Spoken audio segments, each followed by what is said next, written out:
Here's a book about Frederic Chopin. As some of you know, Chopin is my favorite composer.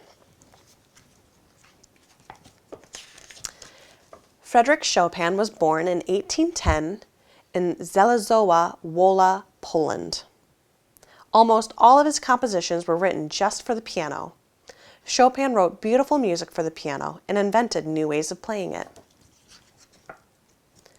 Frederic Chopin loved and understood music at a very early age. When he was about 4 years old, he liked to lie under the piano while his older sister, Louise, practiced. Sometimes he would burst into tears because he thought the music was so beautiful. Here he is saying, "Mother, please bring me a dry hanky. Better make it two. This next part really gets to me." Frederic soon began experimenting with the piano himself. His parents were amazed by how quickly their son learned things on his own. When Frederic was 6 years old, his parents decided to find him a teacher. Adalbert Zwinny was Frederic's first music teacher. He taught his new student basic piano skills.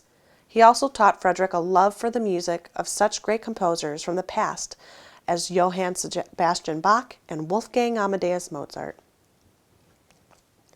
It wasn't long before everyone realized that young Frederic Chopin had a remarkable gift for music. Frederic once told his father that it would be much easier for him to express his feelings if they could be put into musical notes. Frederic Chopin was a good student and listened to his teacher, but he enjoyed making up his own music more than anything else.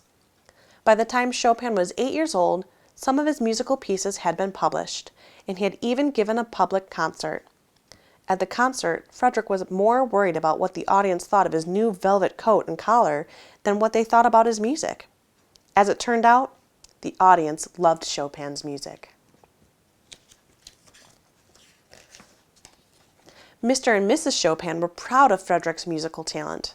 They made sure he had an excellent education in other areas too. Mr. Chopin taught French to the children of wealthy families in Warsaw, Poland's capital city. He knew the importance of education and good manners. The Chopins became friends with many of Warsaw's most interesting people. Frederic got used to having dukes, countesses, poets, authors, and artists visiting his home all the time. While growing up, Frederic Chopin was always polite, well-mannered, and concerned about dressing neatly. Because of this, some people think he must have had a boring childhood. But Frederic was like lots of other kids. One of his favorite things to do was ride horses, although he later wrote that he wasn't very good at it. He also had a good sense of humor. Frederic drew funny pictures of his teachers, schoolmates, and friends that kept everyone laughing. He liked ice skating, and he had lots of girlfriends too. Poland was having all kinds of problems when Frederic Chopin was growing up. The biggest problem was that Poland was always being taken over by more powerful countries. One of Poland's neighbors, Russia, decided it would like to keep part of Poland for itself. When Frederic was 15 years old, he was asked to give a performance for Tsar Alexander I, the ruler of Russia. The Tsar gave Frederic a diamond ring after the concert. That was an exciting moment for Frederic Chopin. Chopin was becoming well known and appreciated, but he was also becoming bothered that the Polish people were being bossed around by outsiders. Chopin's teenage years were very important. He was getting his ideas together on how he felt about his country, his music, and his future. He especially learned a lot from going on summer vacations with his family. In the countryside of Poland, Frederic Chopin saw the hard-working Polish peasants and heard their music. People had been singing and dancing to this music for hundreds of years. Frederic got lots of ideas for his own music from these trips. One popular folk dance Frederic learned about was the Mazurka. The music for this dance can be lively and exciting or sweetly sad. It was an important part of the lives of Polish peasants. People felt proud of their homeland when they heard and danced mazurkas.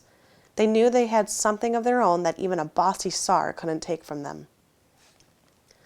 Frederic Chopin ended up composing more than 50 of his own mazurkas. He added his own special touches, and mazurkas became some of the most popular works. Chopin's Mazurka in B-flat major, Opus 7, number 1, is a good example of how he captured the spirit, fun, and excitement of Polish life in his music. After Frederic finished high school and music college, he traveled to other countries in Europe to give performances. After a few very successful trips, Frederic and his family and teachers thought there would be better opportunities for him in cities like Vienna, Austria, and Paris, France. Music was much more popular in these cities than it was in Warsaw. On November 2nd, 1830, Frederic Chopin decided to leave Poland to make his fortune. He didn't know it then, but he would never return to the country he loved so much. On November 2nd, 1830, Frederic Chopin decided to leave Poland to make his fortune. He didn't know it then, but he would never return to the country he loved so much.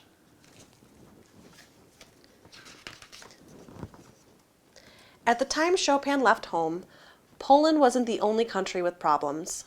People all over Europe were getting fed up with outside governments trying to take over their countries or having their own uncaring rulers run their lives. It was a dangerous time to be traveling. Even so, Frederic continued on to Paris. Along the way, he heard shocking news.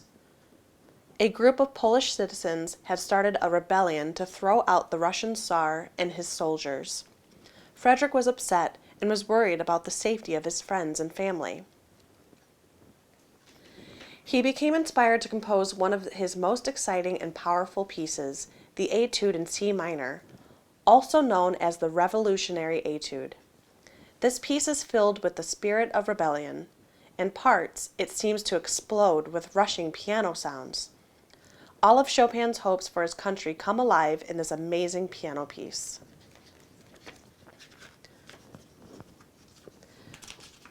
When Frederic Chopin arrived in Paris, he couldn't believe how busy and exciting the city was.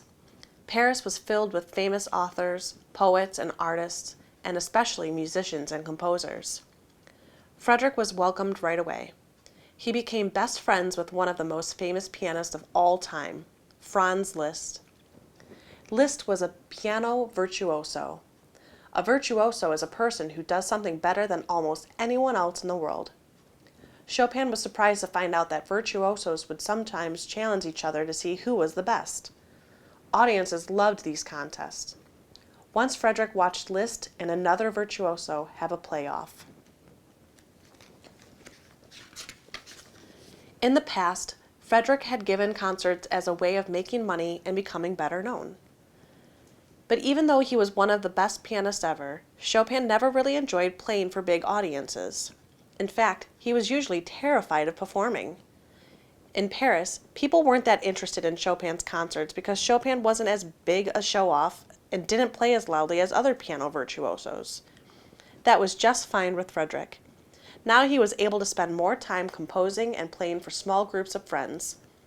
Chopin also found he could make lots of money giving piano lessons to members of the wealthy families he met in Paris. One evening when Frederic was at a party, Franz Liszt introduced him to an unusual woman author named George Sand. George Sand's books were very popular at the time. They were filled with new ideas and different ways of looking at life. George sometimes dressed in men's clothes and smoked cigars, something women didn't really do at that time. At first, Frederic thought George was a little strange, but after he got to know her, he fell deeply in love. For the next 10 years, Frederic Chopin and George Sand had one of the most famous romances of the century. It was during these years that Chopin composed most of his greatest works. Chopin composed so many different types of music that it's sometimes hard to keep them all straight. Some of his most popular pieces are dances like mazurkas, polonaises, and waltzes. Most of these pieces weren't really meant to be danced to. They were more about the spirit of dancing and the excitement of the times. He also wrote etudes. These are short studies used for teaching piano. But Chopin turned them into much more than simple studies. In the Revolutionary Etude, for example, you can almost feel Chopin's fiery temper. Chopin's Waltz in D-flat major, Opus 64 number 1, is so quick and breathless that everyone calls it the Minute Waltz. although it's almost impossible to play it in a minute. The nocturnes are another popular category. The word nocturne means night piece. Chopin's nocturnes are slow and dreamy in feeling. They're great to listen to when you want to relax and just think about things. Unfortunately, Frederic Chopin had poor health for most of his life. When he and George Sand broke up, he slowly became worse. Chopin wrote a few more pieces and gave some concerts until he felt too weak to do any more. He died quietly in Paris in 1849. No matter which category of his music they listen to, most people find Frederic Chopin's compositions to be some of the most original, sensitive, and beautiful music ever. The end.